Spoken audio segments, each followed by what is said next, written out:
Well, Snow, Recording in progress. how you doing? I'm good. How are you? I'm good. Other than I just knocked my wire off my headphones. Right. Hey, it's been a great weekend, though. We got all our friends over. I know, we have an audience. All right, that's better. So, I'm kind of nervous. We're going to talk to the president We're gonna talk and to the the president. elected president, right? Today? Yes. Both of them? So, welcome, Mr. President Musk. How are you doing? It's very good to be here with you today. Obviously, we're looking at different radio shows and podcasts to possibly cancel under Doge. So we're sort of like,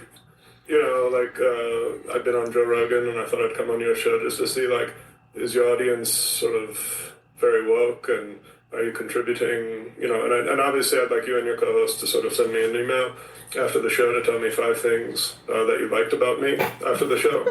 And that will sort of, there's a lot of radio shows and podcasts out there, and we can't afford to support them all. And so we're going to have to cut back on some, and, reality redemption, I'm a big fan of reality. So it's like that is very good in terms of your chances of succeeding. But we just need to see which shows will survive. Oh man, we're getting canceled. Not a big fan of the redemption part, though. Is that what I'm getting? I just, much like president, I put president in air quotes when I refer to President Trump. President Trump, he sort of doesn't think he needs forgiveness, and think, he's just sort of a strong Christian. And I'm sort of, I think, in the same position, like I'm sort of cool in terms of how people think of me, that like I don't think I need any redemption. I'm sort of like saving the world with Tesla and SpaceX and having all my weird children via test tubes, because the women have said, they make these funny jokes, like, because I made comedy legal.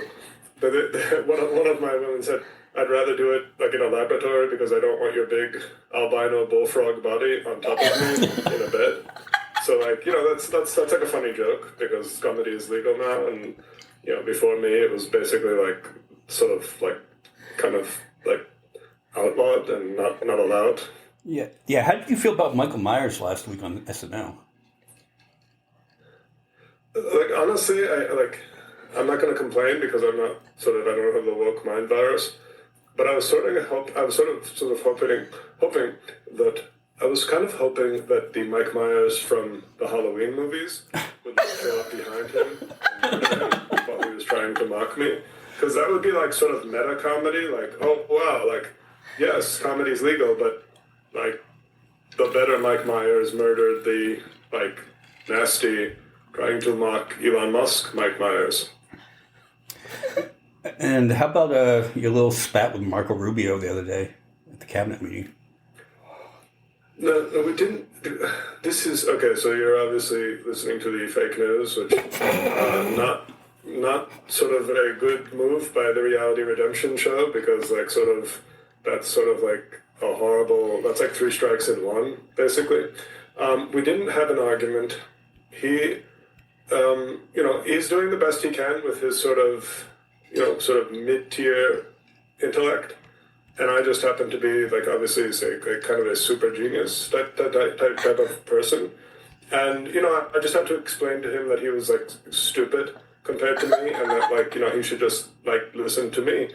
And the president basically agreed. So it's like we're all on the same page. Marco Rubio is sort of, like, slightly below average intelligence, and I'm, like, top 0.0001% of intelligence, and we just had to explain it to him. So he got... like stupid people sometimes get very upset when you try to tell them something they don't understand. So I don't blame him. He's just sort of like a stupid person. But it's okay, because we're all on the same page now, and we're, Doge is doing tremendous work, and little Marco, we gave him some fruit snacks, and he is, sitting happily on the couch, and everything is okay. He's actually having a conversation with my son X, because they're at like the same sort of intellectual level. What do you say to the critics? Oh, though, and I apologize. This is our audience asking this. The critics that say that you're focusing too much on the Doge, and that's why your SpaceX rockets are exploding.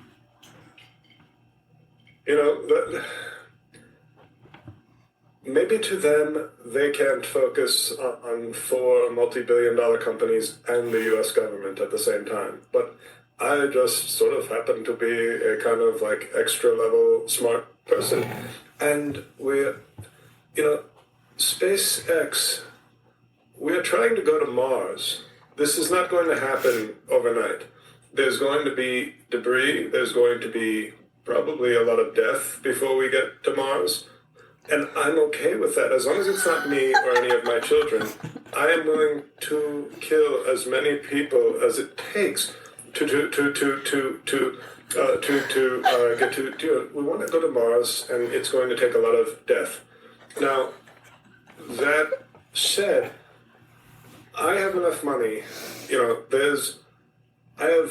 I don't even know what my net worth is at this moment, but I can afford to lose billions of dollars, and I'll still be sort of like rich, like beyond anybody else's like conception of wealth. So I'm okay with short-term losses to help get our government better, because you have to understand what I'm doing with the government is I'm getting all this valuable information on my competitors and on taxpayers and on agencies.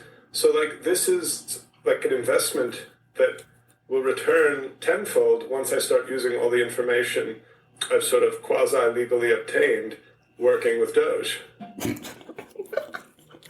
Like it's like my skin color, a gray area. Oh man! So that's always been the plan, just to go to Mars. Just fuck Earth, we're going to Mars. Well, no, but he can just repopulate because he's got so many kids. Oh, that's why he's having all these kids. Oh my God, it's all connecting. Yeah.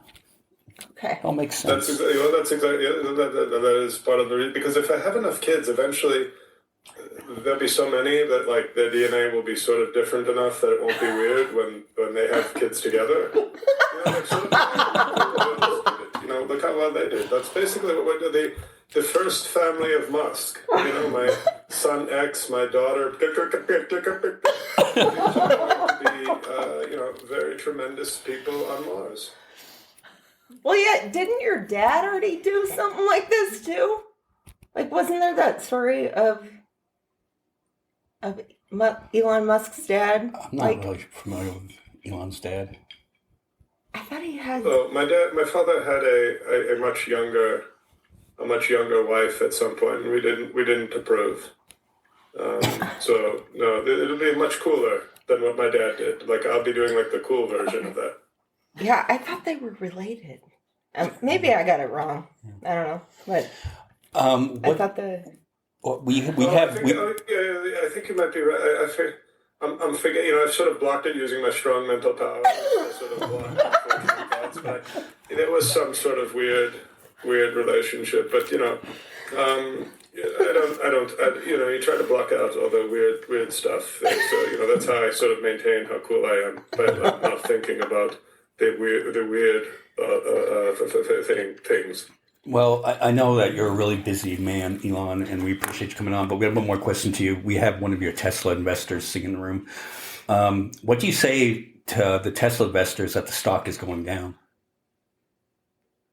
The stock went it's this sort of market correction, okay? Because the stock was so high. No stock just keeps going up, up, up, up, up. Like you have to be very stupid if you think that. Like sometimes things happen. Sometimes you destroy a government. Sometimes your rockets blow up and destroy towns underneath. Sometimes your self-driving cars murder people. It wasn't a big deal when Stephen King wrote about it in Christine. There were killing people. and it wasn't even a self-driving Tesla. So, like, we're doing so much better than Christine and Stephen King ever dreamed that self-driving cars could do. So eventually the stock will turn up again, but right now the woke mind virus is affecting people and making them think that we have to buy some inferior brand to prove that we're woke. But it will be, we are going to be fine. You have to ride out this temporary event. Okay, and you're not going to put us on a government hit list, right? These inappropriate questions. I didn't hear that. You just are you going to put us on a hit list for these inappropriate questions that we're asking you? I mean, because you'll have to find out when we go back and decide like what we're going to do with your show. You know, you might have to just sort of leave the studio in a day or two. But we haven't made a decision yet. All right. Well, thank you, Mr. Musk. Thank you, Mr. President. Hey. Although, we know, between you and me, you're the real president. Can we talk to the elected president? Oh no, sure. We're crate training him right now, so he's sitting there. He just had a treat, and he's almost ready for a walk. So I'll go get him. Okay. All right, thank you. Wow, that was exciting. We never thought that would happen. Yeah. To reality redemption. Look what we have. Sir, it's nice you would join us. Is it? It is. Sorry. Where the hell am I? Reality redemption, sir. Reality redemption with MJ and Snow. Podcast. Snow and MJ. I mean, yes. Can you hear us? We can hear. Yeah, of course, I can hear you better than you can hear me. I can hear you better than you can hear me. Well, welcome, so sir. Excuse me. Don't ever question my hearing. My hearing is sort of many experts in terms of sound and ears. Dumbo, by the way, is probably one of the great people in terms of ears. If you ever saw that movie. You have big ears. And he said to me, sir, you have better hearing than me. And I said, well, thank you, Dumbo. We appreciate that. And it's nice that, he called me sir. A lot of these woke Disney animals, they don't show proper respect. The Lion King, he was very, very DEI, if you know what I mean. But Dumbo was very respectful. Really? That was... You just don't like the Lion King because he has King in his name, right? And you no, he would like the yet. King, I would think. No, because he wants to be. Excuse me, I respect the King part. Okay, maybe not Martin Luther King, but Lion King I respect. But it was the fact that he was obviously from a. What's the language like on this show? Is this a free speech? Oh yeah, I have to say things for kids. Yeah, no, feel free, Miss Sir. Oh yeah, you can cuss. Okay. Is that similar to cursing? Yes. Yeah. Yeah. Cuss. Yeah. What about swearing? Can I swear also? Yeah. Please. Yes, we welcome that. And can I say bad words, just to be clear?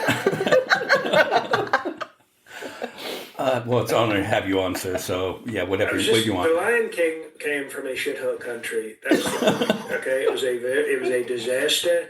It was horribly run. You would have never had Scar. Take over if I was there. Not in a million years. Scar. Did you ever see Scar take over when I was president? No, not even close, because he said he respected me. And then all of a sudden, Simba was a total disaster. So that's all I'm saying. Dumbo, however, great ears, great listening. Well, you've had a busy week. I mean, we watched your address to the Congress the other night. Not quite a State of the Union, but similar. That was quite the thing. Why wasn't it a State of the Union, though? I mean... it's technically not called that. Do sort of like the first one, because I've only been president for like 6 weeks, they say, it's an address to Congress, as if I couldn't state the Union. Yeah, and look at that. Was that Tiffany? I don't know if you could hear that. There was a dog barking, and I hate dogs. It was a great address to Congress. If you saw it, I thought it was. People are calling it the greatest speech ever given in front of Congress, and I think that's right. I think it's right. I think we laid out a strong agenda of Joe Biden is stupid, and that little kid with the mustache, he looked like a 40-year-old eighth grader.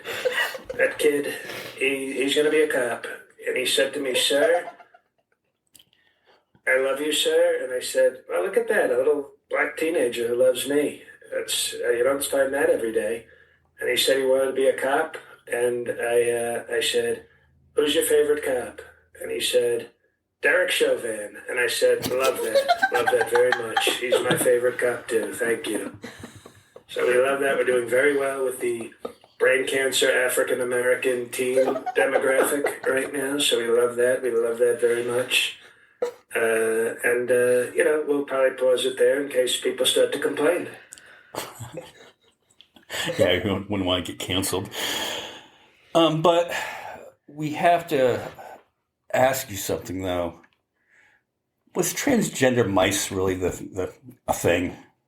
Is that really a thing? It is a thing. It is, in fact, a horrible thing that they're doing in terms of the transgender mice. And they pronounce it a different way. You can pronounce it. They're trying to, the radical left, they know how toxic the transgender issue is right now. So they say, no, it's pronounced transgenic. And I go, you're not fooling me. You're not going to fool me on this just by saying it's pronounced differently. Soon they'll be saying transformers. And I agree, there is more than meets the eye. But it's called transgender mice. And this is because not a lot of people know this because I don't brag about a lot of things. But I had a meeting with Mickey Mouse, who, as you know, is probably the most famous of the mouses. And I say mouses because I don't like the way they make you say mice. Let me ask you a question. Okay, both of you answer honestly. When you buy a house, now I've bought many houses because I'm very rich. But when you buy one house, you own a house. If you own 3 houses, do you own 3 heists? No, you have 3 houses. But with the mice, they try to make it funny and say, "Oh, no, it's not mouses, sir, it's mice." And they try to make you seem stupid. So I talked to Mickey Mouse, and he said that Fauci strapped him down, and they tried to make him Minnie Mouse. They tried to make him a Minnie Mouse. And he said to me, "Sir, I didn't like it, huh?" And I said, "Well, thank you, Mickey. That's why you're with us. That's why Disney is with Ron DeSantis and Mickey and Minnie Mouse are with Trump and MAGA." And it was a total disgrace. So I have eyewitness testimony from Mickey Mouse that they are transgendering the mice. Really? Well, speaking of mice, how do you feel about Speedy Gonzalez?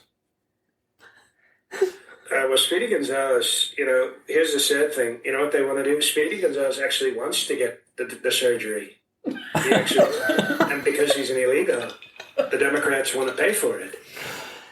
How horrible is that? They said, "Oh, no, Speedy, you can come here and we'll do it for free." They're not even going to make Speedy Gonzalez pay for the surgery because that's what they do. His new name is Emilia Perez.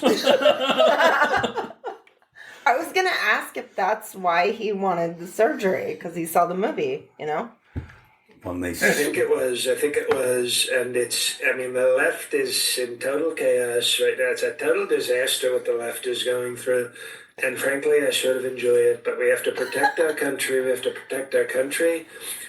protect our law enforcement teens, we have to protect our mice, our American mice, or as I say, mouses.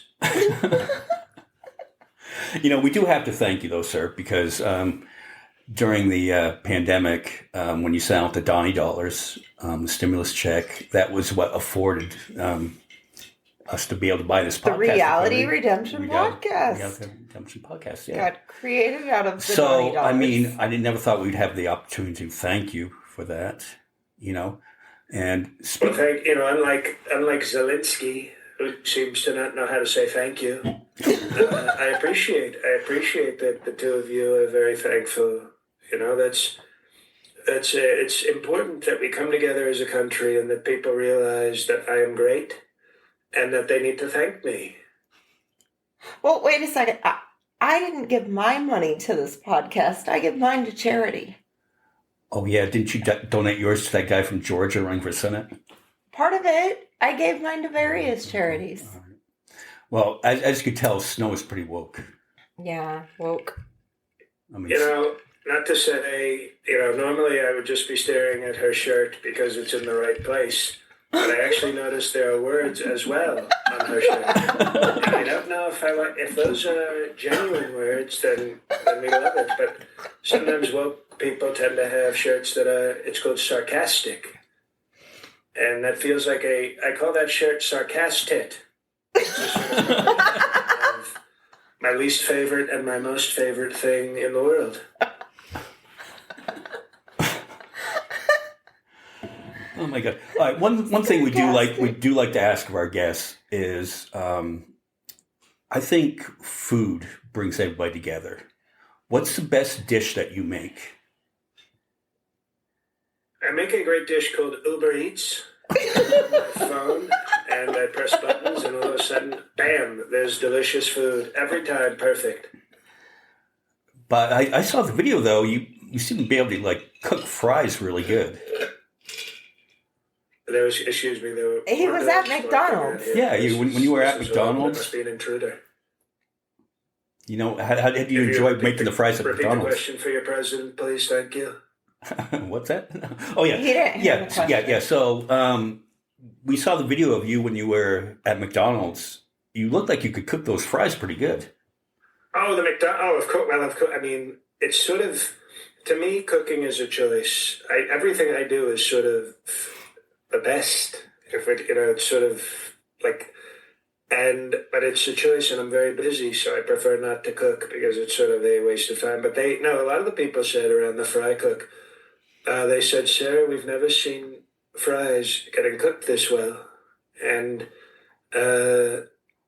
that's what they say, and they're sort of the experts in terms of food and doing it fast and with, the grease. So grease is the word.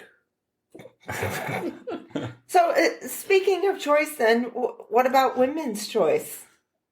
I mean, I got to ask you since you're here. Don't offend the president. A woman's choice. It sounded like you said the words "women" and "choice" in the same sentence, and I don't acknowledge that. Like a woman's choice to. I mean, you've gone back and forth on this issue, sir. So maybe. Here's what I have to. I always have to explain a little extra for the ladies. Hello, ladies. This is for you. This is a special Trump message to the ladies who love choice. I love choice too. I think choice is very important, and I have a position that's very clear on this very serious issue, and I'm pro-life choice. Okay, I am pro-life choice. It's very simple. When I am with a woman, and maybe things happen that were not entirely anticipated, I am pro-choice. I am pro-choice, and that choice is my choice to tell her to be pro-choice and to choose the choice that I chose. Whereas with other people, because I'm a strong Christian who never goes to church, I believe that the choice has to be life. So we choose life. It's called, it's a compromise with very high ethics and strong morals called pro-life choice. And I guess we'll end it on this. There's been a lot of controversy this week about the tariffs. What is your game plan there? Because one day you have them, next day you rescind it, and it keeps on going back and forth, and it kind of makes us all confused on what's really going on. How are you going to show your strength? I mean, if you keep doing things and then don't be taking disrespectful, it back. Snow. What? After the choice comment. Tantric tariffs, okay? And I don't know if you know this person, Sting. He's a very good friend of mine, very smart guy. We're doing tantric tariffs, which is that we keep doing we never fully go for the tariff. We just keep raising the stakes and getting the markets excited and then lowering, and then we do. And we're going to do this for years. Because Sting once told me he did tantric for like 18 hours, and I said, watch when I do tantric tariffs. I'm going to do it for 4 years. And it gets our allies and opponents sort of nervous, and it's important that people not be predictable. Okay, the worst thing you can do as a country is be predictable. And we are being what's known as unpredictable, which is actually the opposite of predictable. If you put un in front of you, you've made it in a sort of opposite kind of way. And then countries and enemies don't know what the hell you're doing, which is exactly, that's when you've got them where you want them. And we've got them right where we want them. And then also, I tell all my friends to buy when the market dips. And then I remove the tariffs, and all my friends make a lot of money, which is called being a good friend. Well, I know you're a very busy man, and we do ask one thing though. Once we get off the phone with you, because we have a very important person waiting. But you're not going to put us in detention camps, right, for being a woke podcast? That's sort of up to Doge at this point. Like I've sort of, I'm very busy with tariffs and with golf and with Raya. I just got on Raya. It's like a sort of celebrity dating site, so that's also taking up a lot of my presidential time. But after that, I think it's your fate. You've done very well. I think you've been very respectful. Okay, maybe not as much. You've been more respectful than her. I think you both have. But that's okay. That's okay. Sarcastic T-shirts aside, she's not the worst radical left woman I've ever seen. And but this is more of Doge and Ethan Musk. He's going to do this. So I'll put in a good word. How about that? Well, That's the best I can promise. Snow is a big Bernie Sanders fan. No, Oh, did you say that because I got my Bernie guy yeah, here? he's got a little Bernie Sanders action figure in front of her. Oh, well, that's great. That's great. If not for the Bernie Bros, Hillary Clinton might have been elected. So thank you. We love Bernie. We love Bernie, and he yells, and boy, oh boy, does he yell. But Hey, I did vote respect for. Bernie. I did exactly what Bernie said though, and I voted for Hillary. Come on. I don't think you're supposed to say that in front of him. Oh, I mean, I did not, sir. I mean, he did That's grace us right. with his presence. Oh yeah. I forgot I'm about that. sure in the radical left primary you can vote for whoever you like, but obviously when I was president, when I was running in the general election, even you, I don't think, would have made such a horrible decision as to vote against me. All right, Mr. President, I know you're very busy. I know you got to get back out on the golf course. And we won't We're doing hold you tremendous things in terms of golf. Yeah. Like moving the ball closer to the hole and stuff like that. Snow, are you trying to get Sorry, She's- I'm she's sorry. not God, as- it just as sometimes dumb as I come thought. out. She understands golf. Okay, there's hope for her. There's hope for her. All right, sir. Well, we've got to let you go because we have a very important person on hold, okay, that we have to talk to. Yeah, we have an Bye-bye. Bye-bye. All right, I can't believe we had to end the call with the president to talk to our Not new just friend. one, but two presidents. Two presidents. Two presidents. And one. But we're more excited to talk to J.L. Cauvin. Welcome. Hi, everybody. Welcome. How you doing? Hi. Oh my gosh. So my first question has to be, are you okay, well, first off, a compliment. You are probably hands down the best impersonator of Donald Trump. Well, and Elon Musk too, because we don't see a lot of thank you. impersonations, but hands down, I think that you are the best Trump impersonator. Like if you didn't see the video, you would think that Donald Trump was talking. Like, Oh, no, you're correct. Thank you. I agree completely with you. so when you do them, like, because I was trying to study your videos because I like doing impersonations too, but I'm not as good as you. But like, is it also the mouth motions too that make you so good? Because like you do the mouth really good too on both of them. Yeah, I think that's sort of... I think that's why I've generally been good at impersonations, is that I can sort of like, when I do an impersonation, I immediately try to like get everything about it. Like it's, and I don't want to make this sound too scientific or too highfalutin, but you know, like if you see me do like a full body Trump in the suit and everything, those are the ones I'm most proud of, because I'm like hunched over, like I get the body language, I get it all. And I feel like that just helps. You know, I can do the voice with and not do any facial expressions or anything, but it helps it either mentally or physically or both, like to just get into it. The more I try to be the person, you know, right. the better it is. Because I heard when you do the hands, that helps. Yeah, but he doesn't have to do the hands. Do the hands because a lot of people will say, obviously, a lot of my videos are just sort of selfie videos, so I'm literally holding a phone, and people go, "But you got to do the hands." And I go, "If I did the hands while holding a phone, you'd just get dizzy and be like, what is this?" But of course, I do the, you know, it's because, but it's also shoulders. It's tilting and it's condescending, and then it's also what the hell is going. You know, there's just a whole series of. You know, he's like a Teddy Ruxpin or something like that. You just pull the string and he's got like 8 different phrases and poses. Exactly. Yeah. But yeah, it's you know, and it doesn't hurt. I mean, I'm obviously pretty good at impersonating. I've been doing them for a long time, sort of almost separate from my stand-up. When I first started doing stand-up, I did a lot of impressions in my act, but I think with Trump, obviously I don't know if anybody's ever been on TV more in human history than Donald Trump. When you talk about like when he was running in 2016, you could just watch 6 to 8 hours of Donald Trump on TV giving speeches and rallies, because he was so good for ratings that I felt like I was listening to Donald Trump more than any human being on earth, like girlfriend, family, etc. There was. I've never listened to some other person more than Donald Trump in my life, and it wasn't even intent. It wasn't even like I was studying him. It was just like every time you turn on the news, here's Trump at a rally for 50 minutes. We're not going to cut to commercial because he's too good for ratings.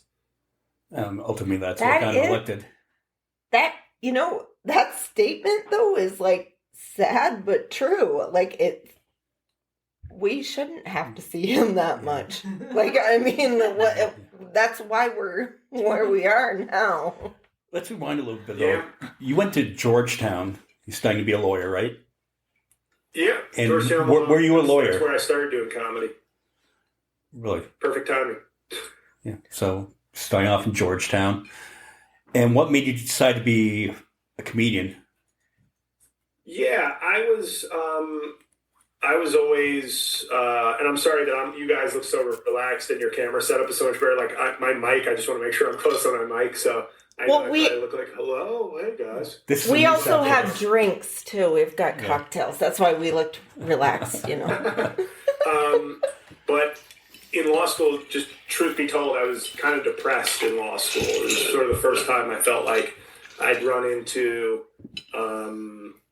a challenge academically that I was not quite up to. I mean, I was up to it enough to graduate and do well in some classes, but I was in a long distance relationship. I was like struggling academically a little bit, which is a weird thing to say in law school, at like a top law school. Like, I wasn't making the grade. It's like you've already kind of made the grade because you're at a good law school, but it was just, my first half of law school was terrible. And I remember friends of mine, I was just always the funny friend, but that one of my friends had just said, have you ever thought about trying stand-up? I was like, nah, not really, but maybe, who knows? But I felt like halfway through law school, I just knew I needed a hobby or something. I needed something to like, just to get my mind off of law school. And I started, after second year of law school, I started going to open mics in Washington, D.C., and it was everything I sort of needed. A creative outlet, a different group of people to engage with, something to activate a different part of my brain. And, you know, I just never stopped. Like, I just really liked it if the first open mic I went to, if those people at the Tacoma Station Tavern in DC, it's a jazz club, but they had a Monday open mic. That was the first time I ever did stand-up. And I genuinely think if those people had been mean, I would have quit. Because I was only doing it as like an experiment to be like, well, I'm funny to my friends. Maybe I could be funny. I wasn't one of those people, there's so many people like, oh, I should do stand-up. I'm funny. I should do stand-up. I was like, I'm funny to my friends, but I had enough respect for the art and was a big enough fan to say, I don't know if I'll be any good at this. And they were very nice. That first open mic, they were receptive. I'm sure I was terrible, but not terrible enough for them to be mean. And the rest is very obscure history. Or maybe you killed it. Maybe you like were one of the comics that like killed it on the first time. No? You know why I say no? I did well enough. Like my jokes made sense, but I think the reason I say no is I have a tape in my apartment of a comedy contest I did at the DC Improv like 1 year into me doing comedy, and I won. And I watched that set several years ago, and I wanted to vomit. I would be so disgusted if I saw that comic on stage today, and it felt so hacky, and so like I was doing impressions, but it was that thing of like, hey, what if Arnold Schwarzenegger ran a grocery store with Robert De Niro? Oh my God, do it. Quite that. Do it right now. Do it. Okay, you can do impressions of both of them. And they loved it. They loved it. Okay, And so I hated it. you got to do that right now then. You could do the impressions of both of them? Those are sort of really out of practice to the point where maybe I could, but I'd hate to undo the good work I did at the beginning of this show by like dusting off stale impressions. But yes, my Owen Wilson, Robert De Niro, Jean-Claude Van Damme, Arnold Schwarzenegger, these were like the core. Nicolas Cage. These were like the core of my first 2 years in stand-up. Can we find those old videos on YouTube of you doing this? Can you send us like the old tape that you were talking about that you have in the apartment? We want to judge. We want to judge on this. Like maybe it is good, and like you're doing the thing where you're being very humble with yourself. No, people who know me, like this is the funny thing. When I do well, everybody knows it. And when I do badly, everyone, like I do not do false modesty, and I don't do false modesty, and I don't also denigrate myself beyond, like, I killed it, and I'm telling you, I was ashamed of those people who loved my act that night, because watching it, I was like, this is terrible comedy. Okay.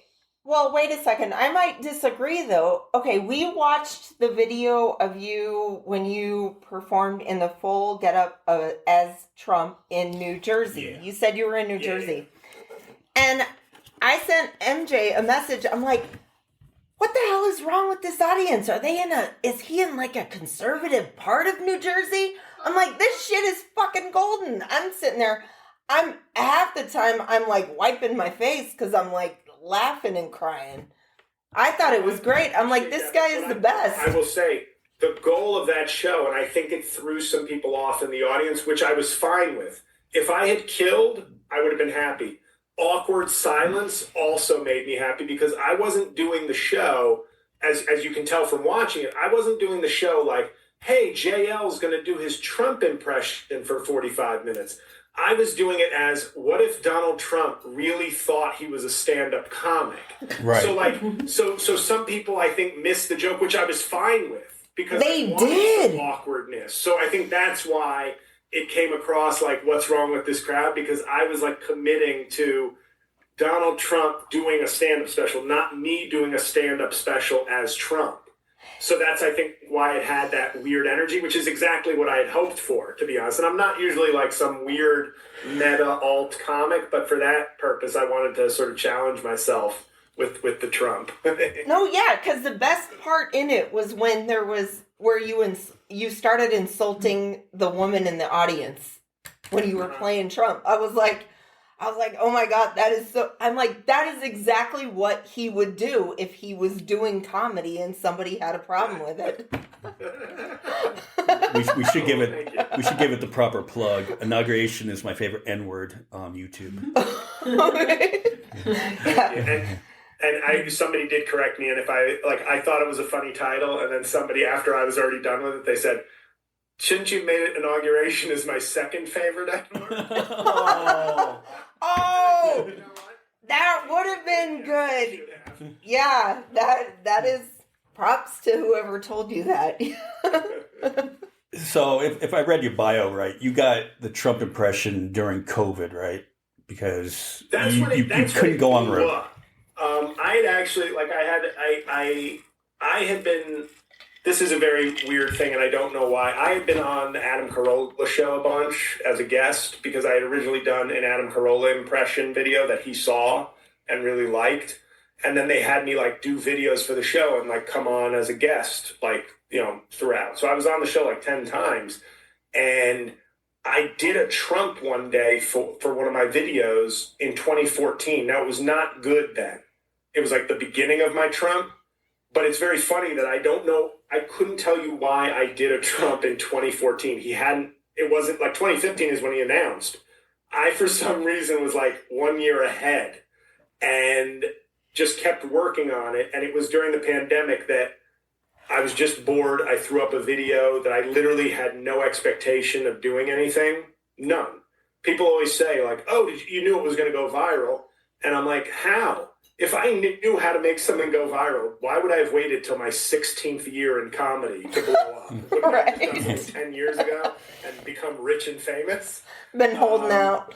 So it was, the video where I did, my buddy wrote to me, texted me before I was about to take my dog out and said, Trump says he's going to bring back the economy by Easter.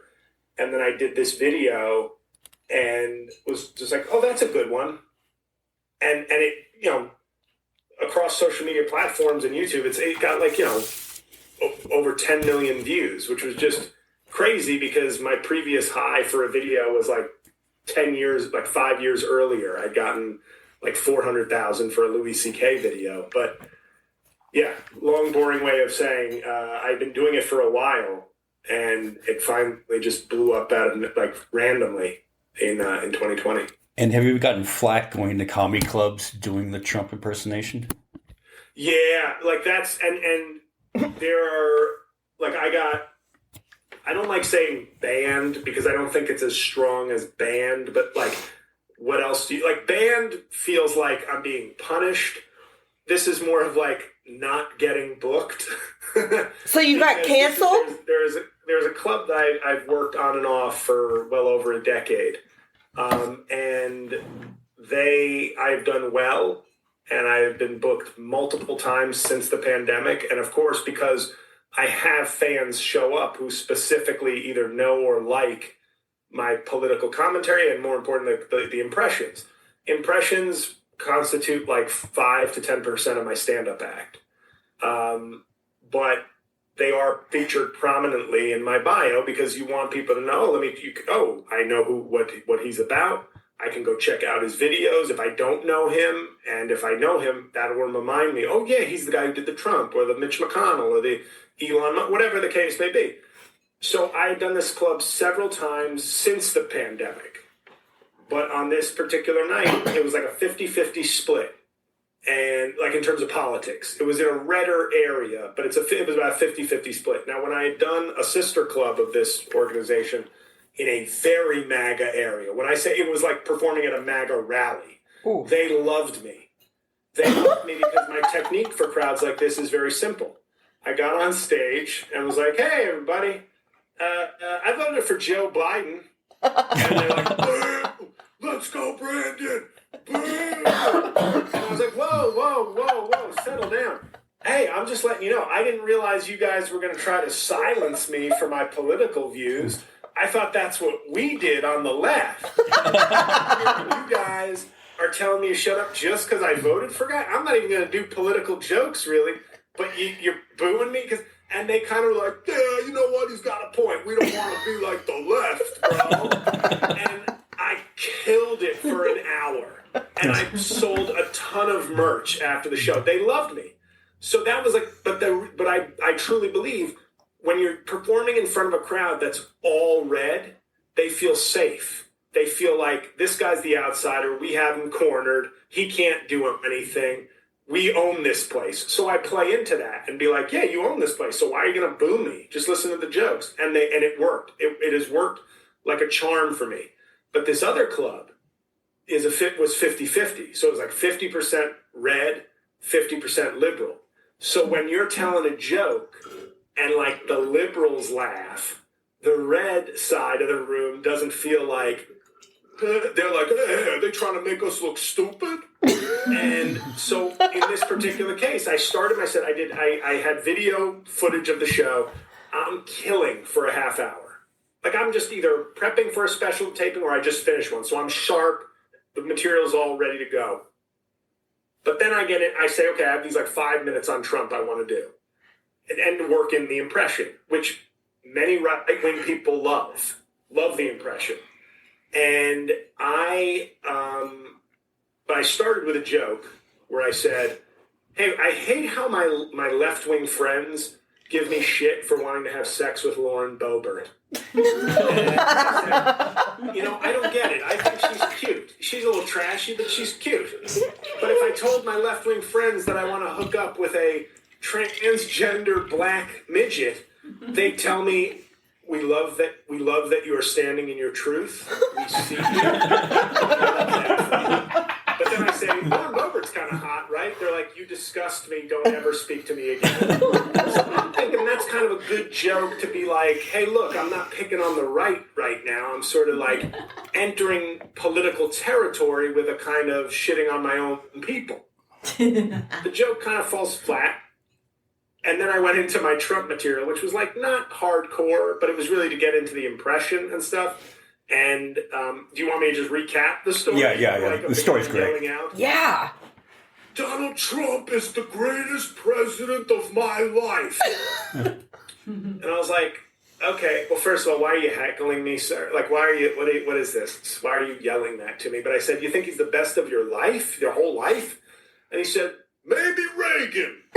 And I said, okay, fair enough. All right, you like Reagan, you like Trump. I'd probably say Reagan's better than Trump, but okay. And then I just said, because he's heckling me, I take a little license. I said, sir, one question and then we can just move on. If you could only suck the dick of one president, or Reagan, who would it be? Just answer, don't even think about it. So then some people laughed at that, but other people found that like deeply, I wouldn't even say offensive. They just didn't like being poked fun of. And I lost 2 tables in the back of the room. They were done with me. What? And I think they complained to the owner. They walked a little bit before the end of the show. I heard one guy, I could overhear one guy saying, that guy sucked. And what's so funny is that when I watched my tape later that night, I could see both of those tables laughing for the first half of my set. And I get it where people say, hey, politics can really turn people off. But if I had been making jokes about Joe Biden being senile, they would not have been offended by politics being brought up. They would have enjoyed it. And the fact is, and I said about this place, that some places in this country, politics means liberal, like bashing of the right. And if you are bashing the left, that's just good comedy. Like that's not, that just shows you're not woke. So there's this double standard, and it's rare because I don't like to travel. I get grief from left-wing audiences all the time. Not full audiences, but people going, oh, I didn't like that, or oh, JL, that's kind of a mean joke from you. And I go, so be it. So be it. I'm sorry. It's comedy. Sometimes my jokes are mean. Most of the time they're not. But sometimes one will be. And if you think I'm a terrible comedian because you just heard one joke you don't like, then you're probably not a great comedy fan anyway. But with the right-wing audiences, they like to say, oh, we like real comedy. That just means they like cruelty sometimes. They can be good comedy fans, but they can also like meanness. But if you're mean to them, there can be. I don't want to paint everybody with this brush. There's plenty of people on both sides who can take a joke and dish it and take it. but we don't treat right-wing sensitivity as snowflake. We treat it as like, you're going too far, bro. This is comedy, not politics. But if you bash the left and you don't like it, you're a snowflake. That's the double standard that annoys me. But Yeah. one thing that we do, we're up in northwest Arizona, outside of Las Vegas, and we had like a Mojave Pride Festival every year. And the one thing about Dave Chappelle, when he did his special, he was talking about transgender people. Yeah. All of our friends got really, really like insulted by that. But Snow and I, being, comedy fans, you listen to the story the comedian is telling. And what Dave Chappelle did, he told a brilliant story that it really wasn't offensive by the time you got to the end of it, but you just weren't listening to what he was saying. Well, that's what I asked them, because I was like, did you actually listen to the whole thing, though? Because you wouldn't have gotten mad if you heard the entire thing. I don't think that they stayed till the end of it. Right. With Chappelle, the one thing I will say is, because what's funny is he first started getting grief after, I think, a 2015 or 2016 special where he did a joke about like a trans woman chopping off her junk and like slamming it on a boardroom table. And I was like, I get how some people could find that offensive. I'm not gonna, but at the same time, it was very funny. And for me, as a comedian, I always say, I'm not telling you to not be offended or be offended. Everybody's going to take a joke differently. But when you say that certain things cannot be done on a comedy stage, like, now you're going beyond. It's the same way people talk about religion, as far as where it's like, practice how you want to practice, believe what you want to believe, but don't make me believe what you believe. Like, there has to be a personal space and then a social space. And I feel like, even though I think Dave Chappelle, the mistake he made, in my opinion, was he couldn't let it go to the point where it started to sometimes feel like lecturing and not comedy, because it was like 3 specials worth of this being a topic. But, I was, when he first started getting into it, I was just like, yeah, sometimes you cross a line for some people, but if you're trying to be funny, that's the space that allows that. You don't have to like it, but to shut it down is a very different thing than I personally didn't enjoy it.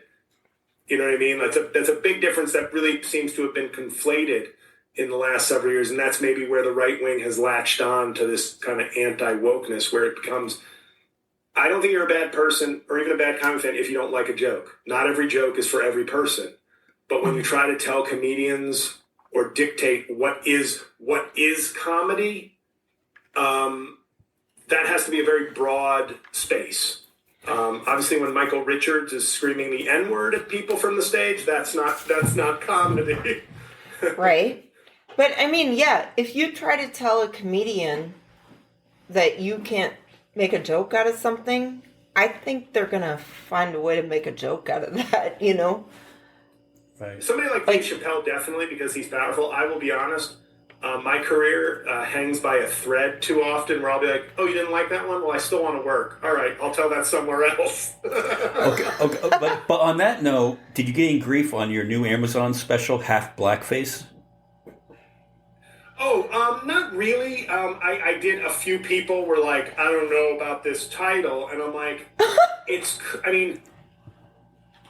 clearly, the humor is baked in, even if you don't know what I'm talking about. It's a funny title. Like, well, the title, even if you don't kind of know what it is, but people be like, explain. Like, I had somebody on Twitter go, before I watch this, can you explain exactly what the title is about? I was like, no, the title's there for you to watch it.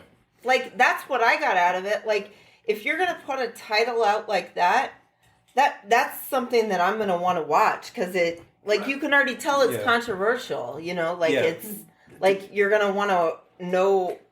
And then once you watch it, then you learn a little bit about your background. You're like, okay, that makes sense. No, to be honest, I saw the title. I was like, uh-oh. But then when I watched the special, I'm like, oh, okay, I get it. Right. Yeah, and to me, that's like, we've gotten into this. We're in a very weird space. Obviously, I think we're coming out of it. The one thing the one thing I'll concede to now I'm a left of center guy, obviously, but I think there are comedians now and spaces within comedy where it becomes more about I'm saying offensive things and I'm trying to trigger and upset people as like, look at me, I'm a real comic. And I go, well, let's not forget being funny is still should be on both sides the main point of comedy. Not clapping because you agree with my political takes and not laughing because people are upset for a good reason. Like, funny is still, I think, has, for both sides, I think still has to be the North Star, and sometimes I feel like it isn't. Right, like Greg Gutfield. I just find like he's being intentionally cruel rather than funny most of the time. I mean, but I know you can't say anything. That's my commentary, not yours. Well, yeah, I didn't know him as a comedian, and then you told me he was a comedian, and I'm like, I don't think this guy's funny at all. I mean, because I try to purposely seek out the comedians on the right side of the aisle so I can be like, so I can find that common ground. Like, at least I can laugh at, like, jokes that you're telling, you know? Sure. I'm like, okay, let's give this a whirl. Anytime I see something on, for instance, I just watched the Andrew Schultz comedy special on Netflix. Life, the new one. Life. Yes. And I'm going to be, like, I'm going to give my honest perspective on this. I didn't laugh until he got more into the jokes about the IVF stuff with his wife, and a lot of those jokes weren't even that funny. I mean, my personal opinion, but I'm into raunchy comedy. Yeah. You know, like, I like the raunchier stuff, but like what did I say about him? I said that he reminds me, he's funnier looking than he is funny. Like, right. He reminds me of. Do you remember the character that Matt Dillon played in There's Something About Mary? Oh, sure, with the teeth. He's like that with the big teeth and all these Nepalese coins. Yeah, he reminds me of that. So I couldn't get past that, and I was like, your jokes would have been really good if they were told back in the time that movie was made. I mean, all the gay jokes would have fit in really well in the 90s, but they're just not that funny anymore. I don't know. And I think that's the problem now is that I've had left-wing people discover my comedy and go, oh, this is, and I'm really not an edgy comic. Like, there's really nothing, and I say edgy meaning, it's not that it's not thoughtful or funny or occasionally offensive, but there's nothing about me like being edgy, like, look at what I just said. Oh. But on the right, I've had people who assume because I make fun of Trump that I'm a woke, terrible, soft comic, and then they'll see my stuff and go, "Oh, I didn't realize you were like a good comic." And I go, "Yeah, that's everybody seems to bring their own biases to the table and then accuse the other side of like not being real or good because you don't conform with that." And my politics are very known, so if somebody just is offended by the fact that I think Trump sucks, and then so be it. But like my comedy, you wouldn't be able to tell my comedy, my politics from 96% of my stand-up. You'd have no idea what my politics are. And I've had people assume that I was like some right-wing bro just because my stand-up felt like a regular stand-up. But I think there's, like you said, the gay jokes and things like that. You'd be surprised how many people, look at our president. Culturally, there is a yearning and a thirst for a lot of people in this country to have it be 1991 again. They want Andrew Dice Clay. They want to be able to say the F word when they see a gay person. They want it all back as if like progress is somehow anti-comedy or being kind is the opposite of comedy, which it's not. You can be both. You can be funny, you can be irreverent, but you don't have to be a terrible person. You don't have to be... And I'm not telling people that jokes can't hurt feelings. They can. But this general culture now of like either you're just bashing Trump and getting applause, or you're just going for every offensive thing you can say to prove that you're real to the people who want it to be 1991 again. That's exactly what I said about that special. I'm like, when I watched that, I was like, this is the problem with Gen Xers. They want to still live in the 90s. And to be fair, I'm not waiting. I've seen his earlier stuff. I haven't seen the new one yet, so I don't want that one way or the other for it to be interpreted, me specifically criticizing that. But yeah, but I think, look at our president. All politics aside, this is a guy who had his heyday in the 80s, has never evolved beyond 1986. He still thinks greed is good, and gay people are icky, and black people are criminals. And that, like, he is the 80s. Like, he never evolves past then. And I think to a lot of people in this country who either literally wish it was the 80s so they could be younger and not have to worry about people's feelings as much, or people who look back at movies and go, the 80s seemed cool. People could do what they wanted. Every chick in movies just flashed their tits. This is the decade, baby. So that's why he's president. There's like this twisted nostalgia for people. Like, I said it in a video recently, but Make America Great Again should really be Make America the 80s again. Because I think that's what people forget, the 50s or whatever they pretend it is. It's the 80s. It's greed, it's coke, it's hookers, it's slurs, it's stereotypes, it's Andrew Dice Clay, it's, teen movies where there's tons of nudity and questionable sex practices and consent. That's what they want. Yeah. Yeah, no, it's true, because like that's what our generation grew up on. So it's kind of like the boomers are being phased out, so that's why it's no longer the 50s anymore, and it's kind of moved to like the 80s. That's what. And that's when I discovered comedy, watching Rodney Dangerfield and seeing the Sam Kinnisons, Andrew Dice Clays, and stuff like that. And one thing I did want to ask you, I was a big Howard Stern fan. What did you do with Howard Stern? Oh, I appeared on his show 3 times during the pandemic as Trump. And I will leave out the conversations that occurred with me and the producers as to why I didn't continue appearing on the show. But I will just say this. And there's no beef. There was nothing. It was just, I was a very freewheeling, improvisational Trump because I had such command of it. And I think they wanted a little more scripted. But I will say this, my first appearance on Howard Stern, it was 25 minutes long. And the producer wrote to me when I hung up and said, holy effing S, that was awesome.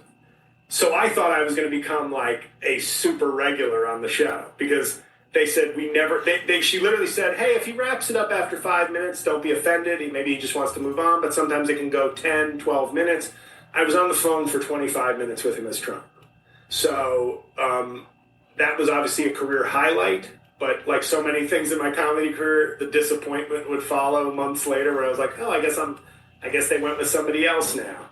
And I don't want to assume anything beyond they just decided they wanted somebody else.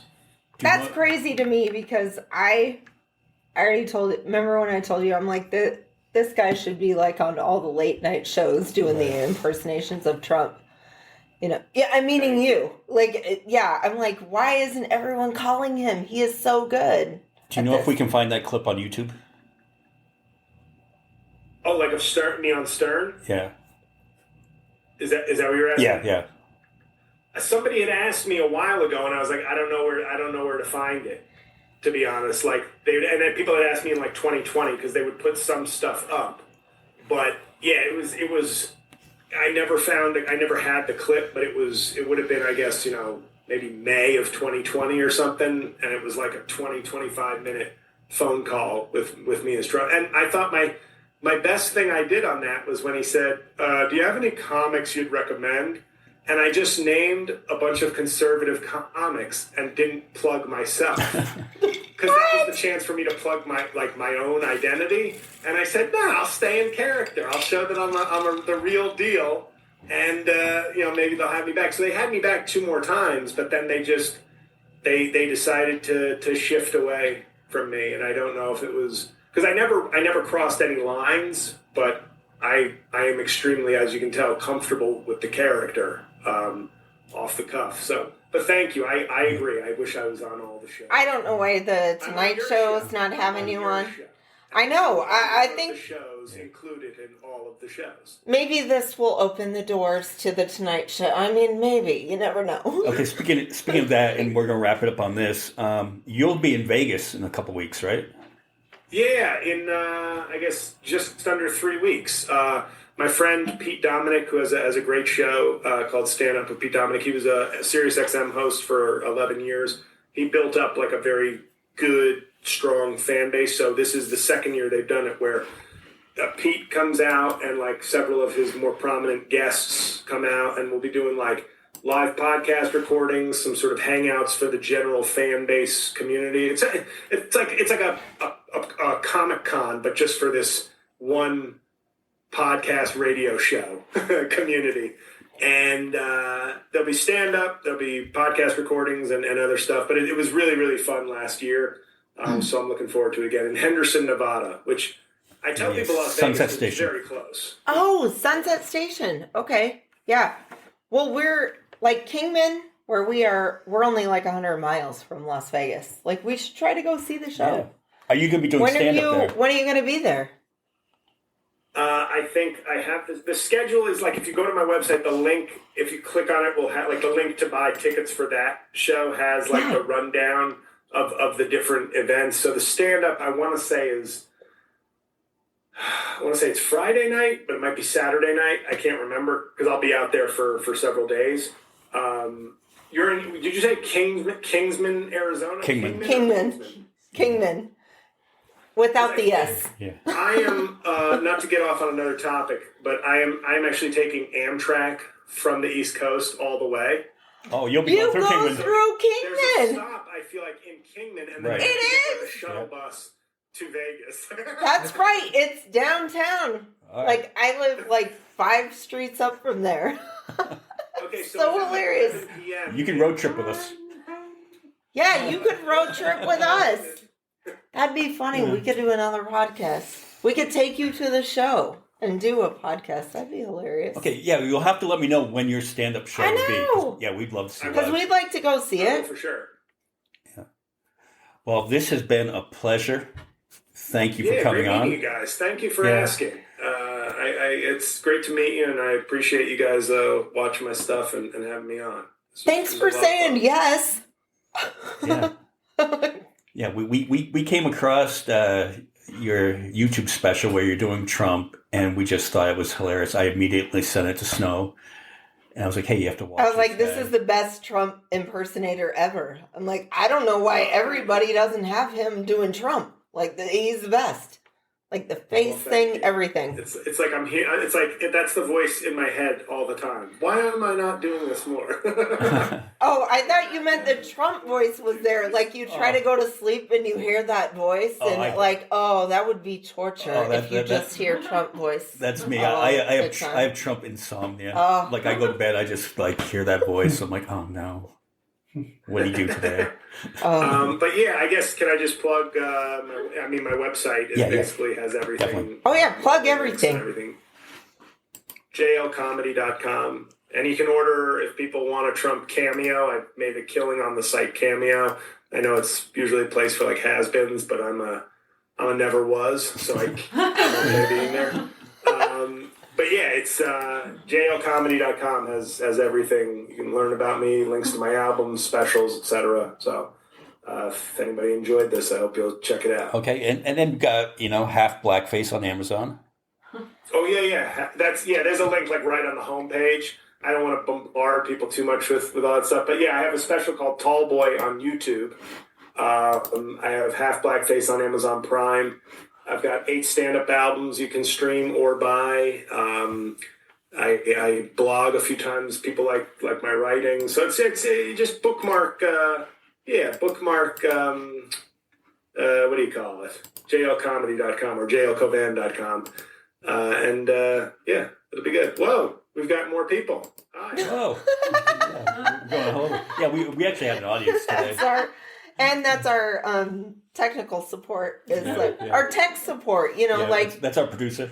like Elon has. Tech Oh, support. and I do have a weekly podcast as Trump. I have my weekly podcast as myself, where I talk sort of politics and culture, is on break until the end of April. But making podcasts great again is my weekly show as Trump. So that's done pretty well for us, also. I'm gonna have to check that out. Yeah, no, I've checked out a couple episodes of it. Good stuff. And All right, you well- didn't send it to me? Well, I mean, What? come on.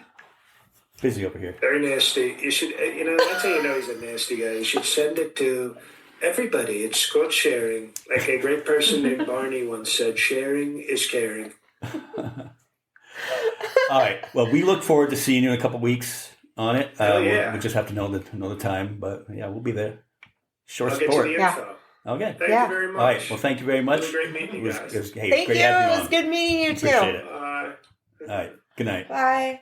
Bye.